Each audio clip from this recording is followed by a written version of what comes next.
Friends, welcome back to റീരീസ് kitchen. എല്ലാവർക്കും സുഖമാണല്ലോ.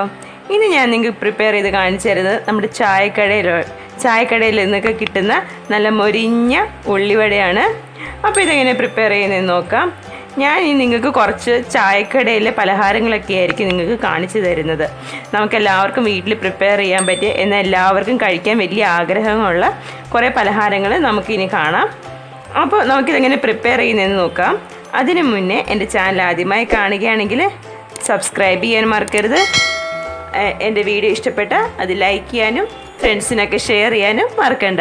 അപ്പോൾ ഇതെങ്ങനെയാണ് പ്രിപ്പയർ ചെയ്യുന്നതെന്ന് നമുക്ക് നോക്കാം. പ്രിപ്പയർ ചെയ്യാനായിട്ട് ഞാനിവിടെ ഒരു 3 സവാള നേരിയതായിട്ട് നീളത്തിൽ അരിഞ്ഞത് എടുത്തിട്ടുണ്ട്.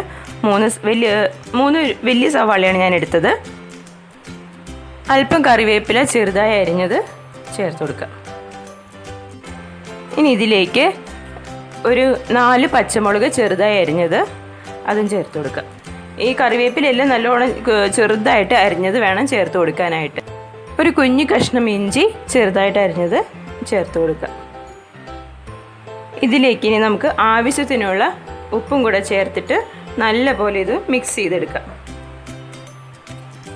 കൈയും കൊണ്ട് നല്ലോണം ഇത് തിരുമിയെടുക്കണം. അപ്പോൾ സവാളയെല്ലാം നല്ലോണം ഒന്ന് വാടിക്കിട്ടും. അതുപോലെ നല്ലോണം ഒന്ന് തിരുമിയെടുക്കണം.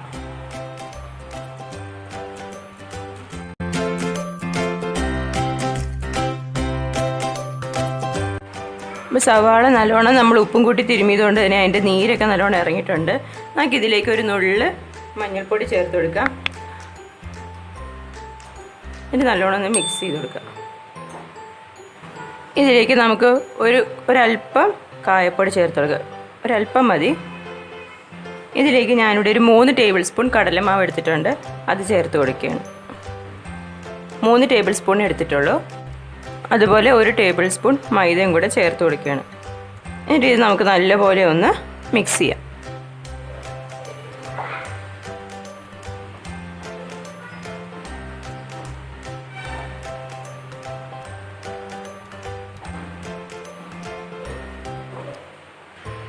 നമുക്കിതിലേക്ക് ഒരു 1/2 ടീസ്പൂൺ അളവിൽ മുളക് പൊടി ചേർത്ത് കൊടുക്കാം. ഒരല്പം മതി. നമ്മൾ പച്ചമുളകൊക്കെ ചേർത്തിട്ടുണ്ട്. നല്ലൊരു ഒരല്പം മുളക് പൊടി ചേർത്ത് കൊടുക്കാം.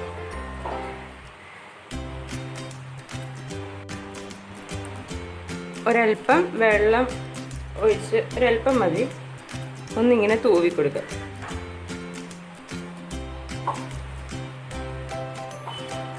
ഒരുപാടൊന്നും വേണ്ട, ഒരല്പം മതി. ജസ്റ്റ് ഒന്ന് തൂവി കൊടുക്കാൻ മാത്രം മതി വെള്ളം.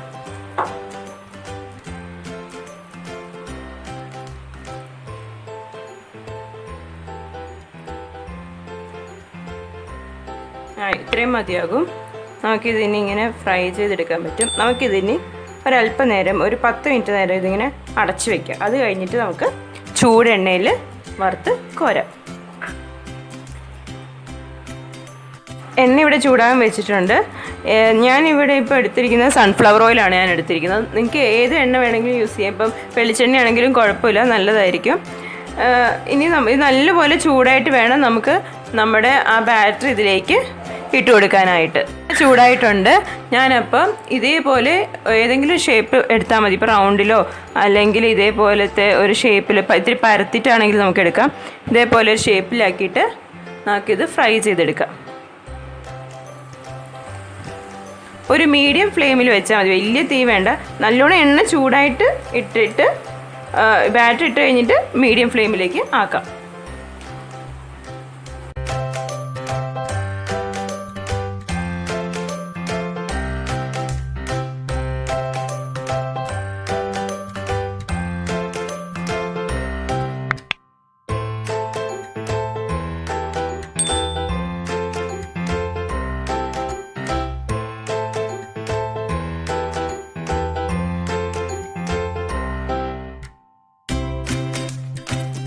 ഒരു മീഡിയം ഫ്ലെയിമിൽ വെച്ചുകൊണ്ട് തന്നെ നമുക്ക് ചെയ്താൽ മതി.